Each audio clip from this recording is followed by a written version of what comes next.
What exactly is a no-budget film? It does not mean $0.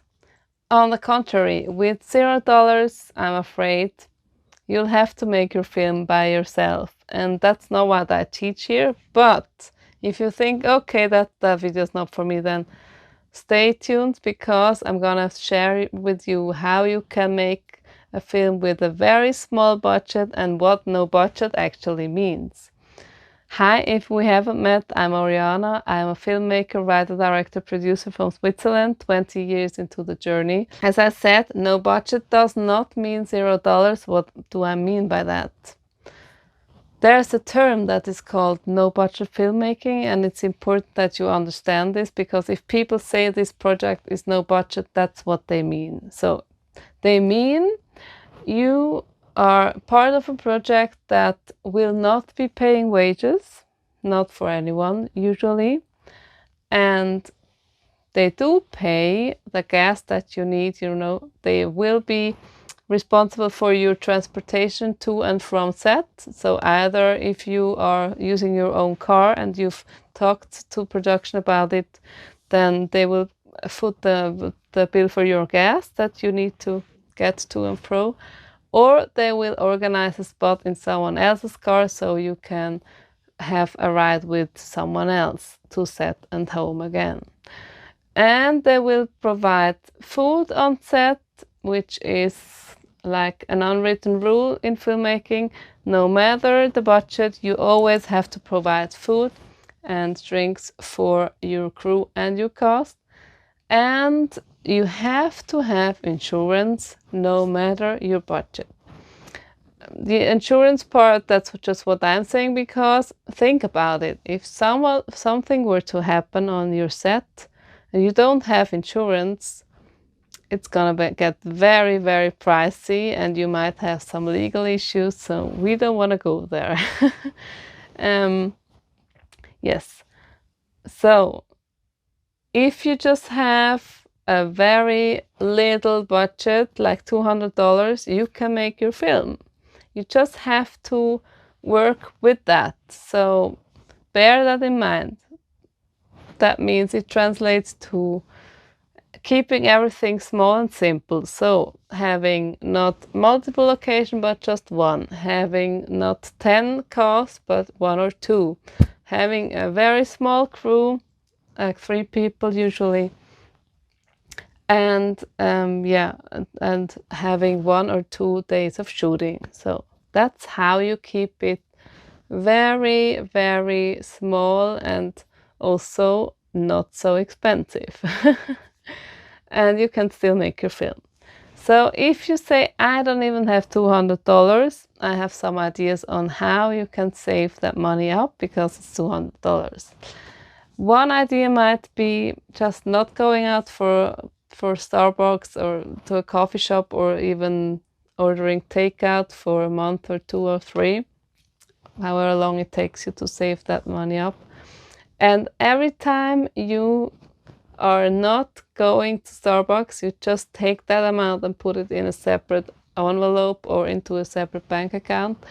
And that can be, really motivating for you, so you can actually see your progress and see, okay, I'm making an effort towards my dreams, my project. So if you have more than $200, even better. Once you have covered those 3 things that I already mentioned, you can set aside some money for either improving your audio equipment, also maybe adding some lights to your camera setup. But bear in mind that the people operating audio and camera have to be able to use it correctly, otherwise there's no point, right?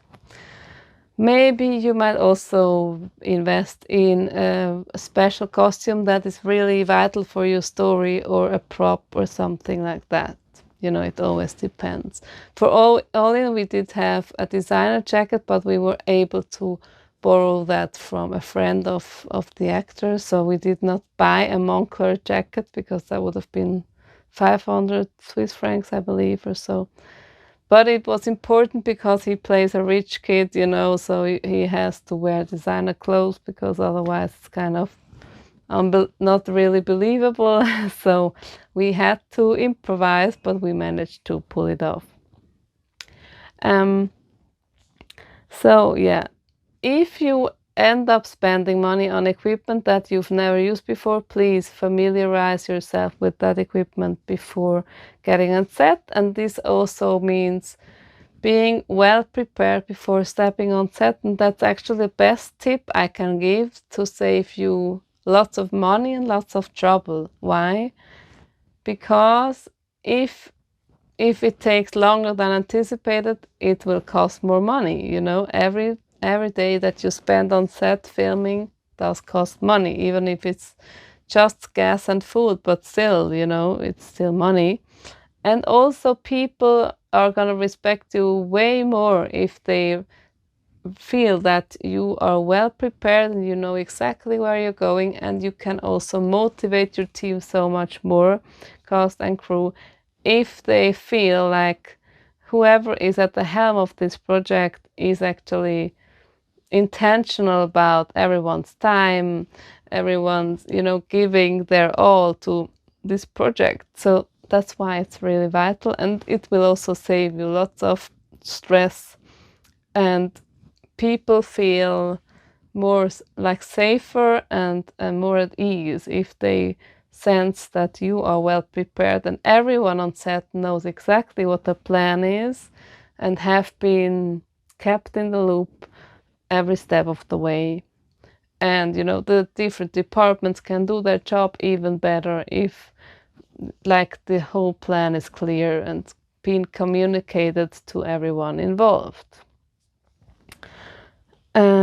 Yes, so in order to get some more money, you can either extend your crew to the core team that I always come back to, which is you as a director, a sound person, and a camera person. So that would be 3 people. And you can also ask them to have the same investment for the film as you do. So $200 each, that would mean $600 in total, which can make a difference.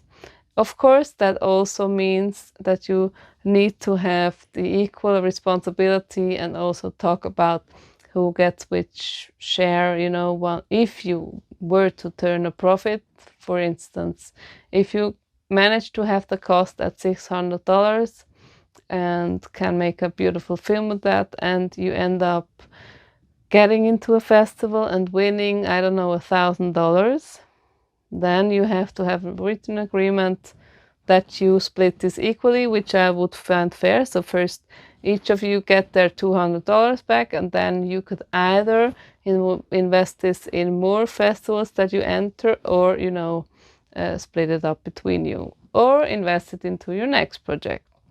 Either way, you need to have a written agreement about all these things, because people always think, well, we're best friends or we get along so great.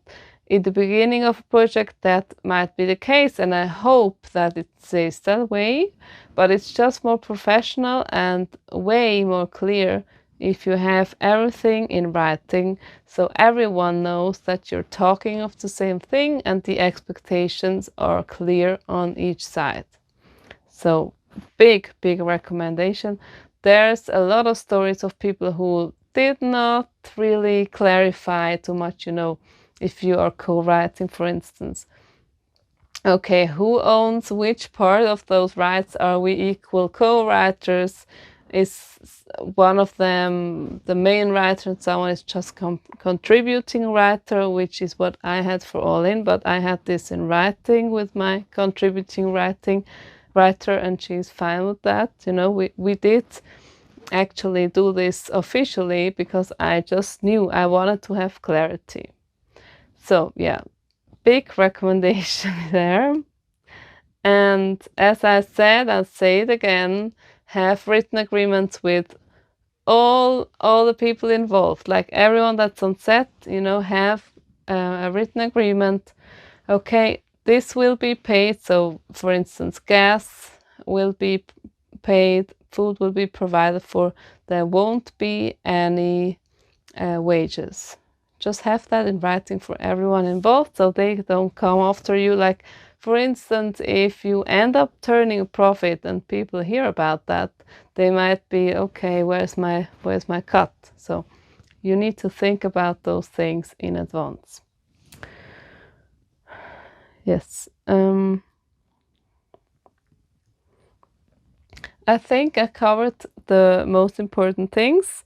So just make the resources you have count, and think of this as, this is my, I'm experiencing everything, I'm experimenting. This is your era of experimentation and of not having so many eyes on you that watch your every move and put you under pressure and say, this is not good, are you sure about that?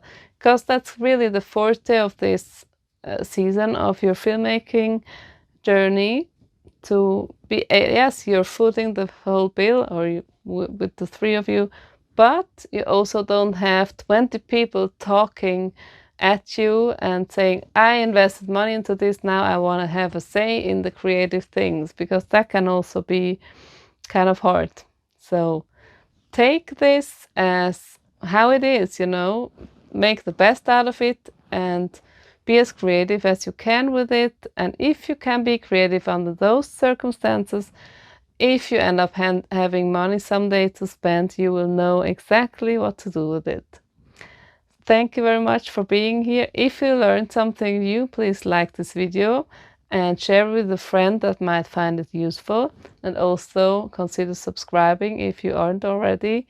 And check back to see next week when I'm going live, and ask your questions live, or already ask them under this video if you have any. Thank you very much for being here. Until the next one. Bye.